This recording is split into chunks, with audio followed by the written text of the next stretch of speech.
Bueno, muy bien, ¿eh? Y de la vacuna rusa hablamos de lo que está sucediendo en la Unión Europea, las tensiones por las nuevas cuarentenas. Está aquí con nosotros Inés Capdevila. Inés, bienvenida. Exacto. Hola, Elio, ¿cómo andás? Te digo que Europa está pasando de la tensión sanitaria que cada vez crece más con el paso de los días y la imposición de la segunda ola, la tercera es en Estados Unidos. Y luego, por el otro lado, la tensión política, social y económica que está haciendo que los europeos, sobre todo en algunos países en particular, se rebelen contra las restricciones que vuelven a establecer los gobiernos europeos. ¿Cuáles son los países más afectados? Hoy mismo, sobre todo Francia, España, Bélgica está en una posición muy dramática. En términos proporcionales, la República Checa y Polonia están también muy complicados.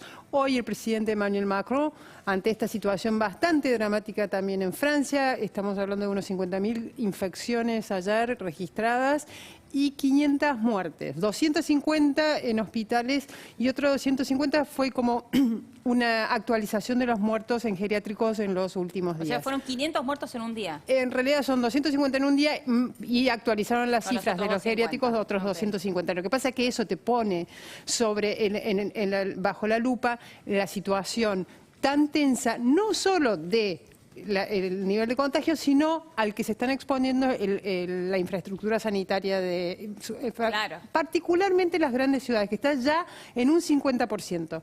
Y esta segunda ola empezó en Francia un poco después de lo que empezó en España, que en España comenzó a remontar el número de infecciones cuando empezó septiembre.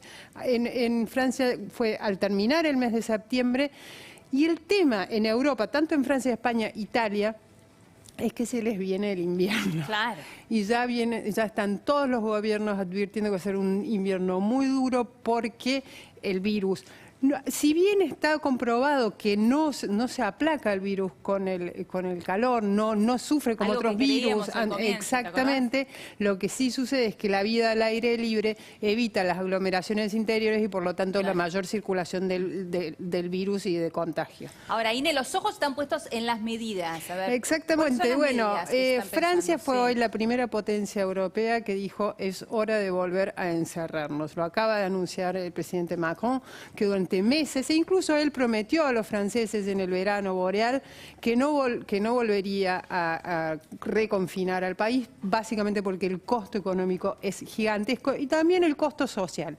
Pero en ese momento se pensaba en el costo económico, hoy el costo social es gigantesco también. Y lo que impuso Macron es un mes de cuarentena, teletrabajo en su mayor, lo más que se pueda, pero guarderías, jardines de infantes, escuela primaria y secundaria y universidades se mantienen abiertas. ¿Siguen funcionando? Siguen funcionando, sí, exactamente. Mirá. Siguen funcionando algunos servicios públicos, siguen atendiendo a los franceses en persona, pero todo lo demás se aconseja desde la casa, claro. Trabajo desde la casa, no salir, se está permitido ejercitarse, ya lo estaba en el primer confinamiento en Francia, pero durante un mes los franceses vuelven a sus casas y es nacional, no por ciudades. Claro, no solamente París como hablamos en Claro, su porque momento. muchos gobiernos empezaron a evaluar las cuarentenas focalizadas, porque eso te impide paralizar por completo el país, claro, teniendo en cuenta el costo económico que en Europa es la región que junto con América Latina más va a sufrir la recesión. Estamos hablando de un 8-9% a nivel bloque, cuando, por ejemplo, otra de las grandes potencias, las dos otras grandes potencias, China va a crecer un 1% y Estados Unidos va a reducirse un 4%, claro. casi la mitad de lo que hará Europa. ¿Dónde están las tensiones? Bueno, y ese es un gran problema. La primera y más impresionante fue ayer en Italia, varias ciudades, desde Roma, Turín, Catania, se rebelaron, una rara mezcla de anarquistas, fascistas, jóvenes, muy descontentos con las medidas impuestas por el gobierno de Conte, que son básicamente, no es una cuarentena completa como acaba de decretar Macron, sí es el toque de queda y fundamentalmente el cierre a partir de las 6 de la tarde de todos los ámbitos de socialización, que para los italianos como para nosotros la vida, es el corazón de la vida nuestra. Entonces, eso despertó muchísimas tensiones.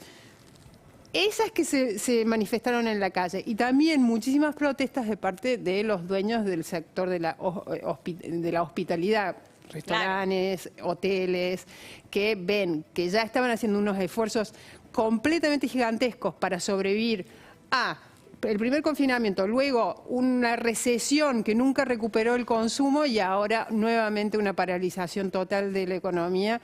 Es muy complejo para este sector de los italianos. La inquietud económica se ve en toda Europa, sobre todo también en países pequeños, y las divisiones políticas, esas están, te diría que creptando por toda Europa. Hay 2 o 3 países donde más, sobre todo. España, donde el lunes pasado, el domingo pasado, el gobierno de Pedro Sánchez reinstaló el estado de alarma, que es una especie, no es un estado de sitio, es un poquito menos que un estado de sitio, sí, pero le da muchísimos poderes al gobierno central. Lo hizo por 4 meses. ¿Qué sucede? El PP, el Partido Conservador Español, dijo de ninguna manera podemos apoyar esto y se abrió una nueva grieta en la política española que viene muy golpeada por las discusiones y los antagonismos.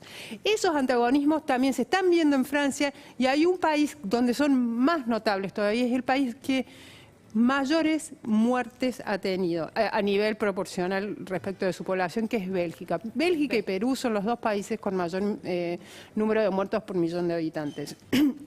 En Bélgica el virus hizo estragos, verdaderos estragos en los geriátricos y en los hospitales, y está volviendo a hacer eso.